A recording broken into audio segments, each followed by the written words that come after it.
नाशिकच्या इंदिरानगर भागातील सराफनगर येथे एकाच कुटुंबातील तिघांनी आत्महत्या केल्याची घटना आज सकाळच्या सुमारास उघडकीस आली।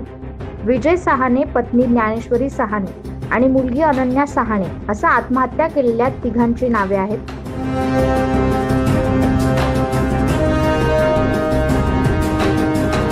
आज सकाळी साहाणे यांच्या शेजारी राहणाऱ्यांच्या ही बाब लक्षात आल्यानंतर त्यांनी इंदिरानगर पोलिसांना माहिती दिली।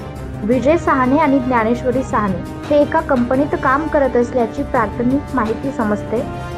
मात्र या घटनेमागील कारण अद्यापही अस्पष्ट असून घटनेचा पुढील तपास इंदिरानगर पोलीस करतायत।